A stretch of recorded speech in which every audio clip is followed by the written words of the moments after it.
اعوذ باللہ من الشیطان الرجیم، بسم اللہ الرحمن الرحیم۔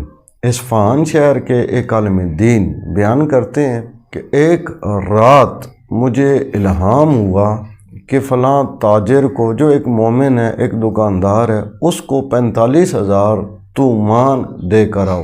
کہتے ہیں میں اٹھا، اپنی الماری کو چیک کیا، الماری میں 45,000 تومان ہی موجود تھے، نہ کم نہ زیادہ۔ وہ عالم دین کہتے ہیں کہ یہ رقم میں نے اٹھائی اور اٹھا کر اس تاجر کی دکان پہ پہنچ گیا۔ اس سے میں نے کہا کہ میں اکیلے میں تم سے کچھ بات کرنا چاہتا ہوں۔ وہ شخص مجھے اپنی دکان کے ساتھ مسجد تھی، وہاں مسجد میں لے گیا۔ جب مسجد میں لے کے گیا تو میں نے اس سے پوچھا کہ کیا تمہیں کوئی مشکل ہے، کوئی پریشانی ہے، کسی تکلیف میں ہو، کسی مصیبت میں ہو؟ اس نے مجھے بتانے سے انکار کیا، اس نے مجھے اپنی مشکل، پریشانی، تکلیف، مصیبت نہیں بتائی۔ عالم دین کہتے ہیں کہ جب اصرار کے باوجود اس نے مجھے اپنی مشکل، پریشانی نہیں بتائی تو میں نے اپنی جیب میں سے وہ رقم نکالی اور لفافہ اس شخص کے ہاتھوں میں دیا کہ یہ مجھے تم تک پہنچانے کا حکم ہوا ہے۔ کہتے ہیں اس تاجر نے، اس دکاندار نے وہیں پہ وہ لفافہ کھولا، رقم گنی۔ جب رقم کو گنا تو وہ 45,000 تومان تھے۔ رقم گن کے اس دکاندار نے زار و قطار سے رونا شروع کر دیا۔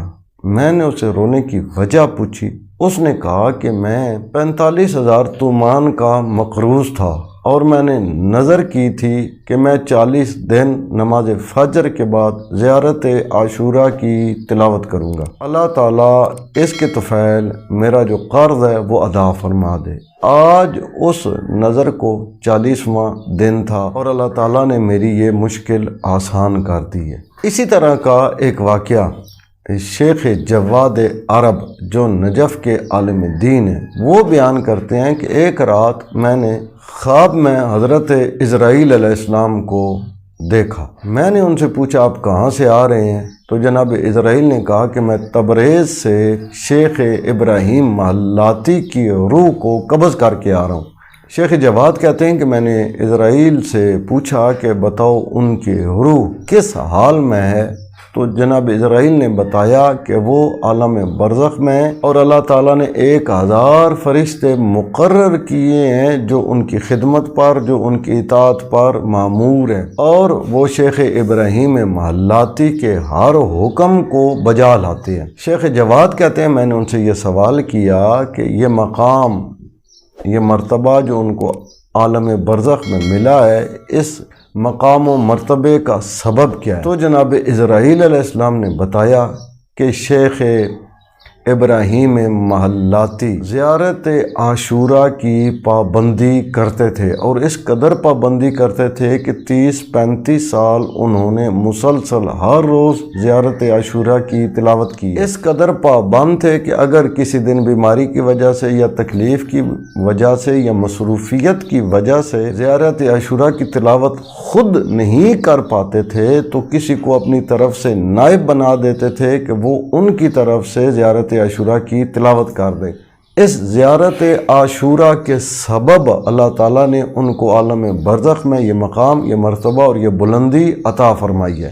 آپ نے 2 واقعات ملاحظہ فرمائے، ایک دنیاوی مشکل کے حل کے لیے اور دوسرا قبر کی، آخرت کی مشکلات کے حل کے لیے۔ یعنی زیارت عاشورہ دنیا اور آخرت کی حاجات کے لیے کافی اور وافی عمل ہے۔ اس سے دنیا کی حاجات بھی پوری ہوتی ہیں، آخرت کی حاجات بھی پوری ہوتی ہیں۔ دنیا کی مشکلات سے بھی نجات ملتی ہے، آخرت کی مشکلات سے بھی نجات ملتی ہے۔